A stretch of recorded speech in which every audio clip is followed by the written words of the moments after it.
wa asili inashikilia siri ya elimu bora. Chuo cha mafunzo ya ualimu Shanzu. Programu zetu za ubunifu zimetengenezwa kwa ajili ya kuandaa walimu wa kesho kwa urithi wa ubora. Tunajulikana kwa kutoa walimu wa hali ya juu. Ikiwa wewe ni mwanariadha au mpenzi wa michezo, chuo chetu ni gwiji katika michezo, kikiwa na vifaa vya kisasa vinavyokuza ushindani na urafiki. Jiunge na timu zetu za ushindi na uwe sehemu ya urithi wetu wa michezo. Katika Shanzu TTC tunaendeleza vipaji vya nje ya darasa. Programu zetu za muziki na drama zina jukwaa la kukupa nafasi ya kung'ara. Usio kikomo ulimwengu wa kidijitali na kuchambua maono ya mamlaka ya mawasiliano wa Kenya ambayo ni ufikiaji wa kidijitali kwa wote. Leo tuko na wageni wetu maalum ambao nitawapa dakika chache wakapate kujitambulisha. Nikianza na mkono wangu wa kushoto.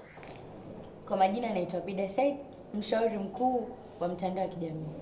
Nami ni Fadhila Hamadi, mtaalamu wa usalama. Kueleza ubunifu wako.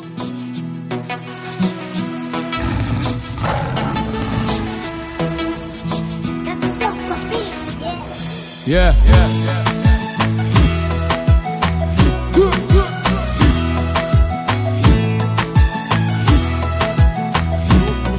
Inua matarajio yako ya kazi na kozi zetu za biashara. Pata ujuzi wa kivitendo na maarifa ya kustawi katika ulimwengu wa biashara. Wasiliana nasi kupitia PO Box 90533 Mombasa au barua pepe shanzuttc@gmail.com. Jiunge nasi katika chuo cha mafunzo ya walimu Shanzu Mombasa, ambapo pwani inakutana na ubora wa elimu.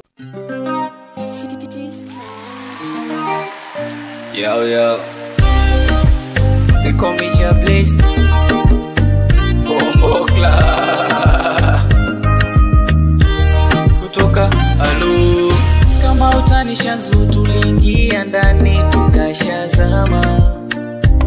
Kurukushani TikTok tukaanza kuzoeana. Mara ghafla bingu kila kitu tukaelewa.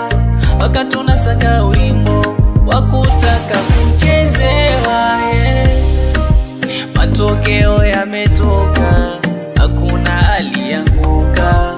Furaha kwetu inamwagika kama maji ya bomba. Matokeo yametoka, hakuna alianguka. Furaha kwetu inamwagika kama maji ya bomba. Sasa nataka wajue nimepita, niwaambie furaha yangu.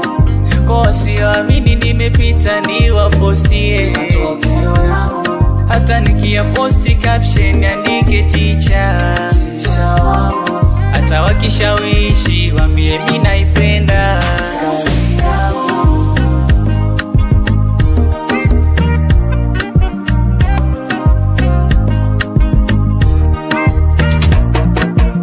Tuombe Mungu uzima, tatizo la masomo nalijua mimi.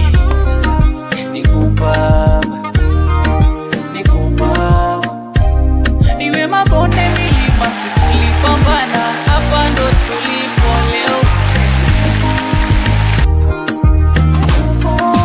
Mwoga kuchiti siwezi, vya uongo ndo kabisa nilesi. Na nikibaba nemuita Mwenyezi, haya posti mjue nimepita kweli. Ona matokeo yametoka, hakuna alianguka. Furaha kwetu inamwagika kama maji ya bomba. Matokeo yametoka, hakuna alianguka. Furaha kwetu inamwagika kama maji ya bomba. Sasa nataka wajue nimepita, niwaambie furaha yangu. Kwa wasioamini nimepita, niwapostie matokeo yangu. Hata nikia posti caption andike teacher. Hata wakishawishi waambie mimi naipenda kazi yangu.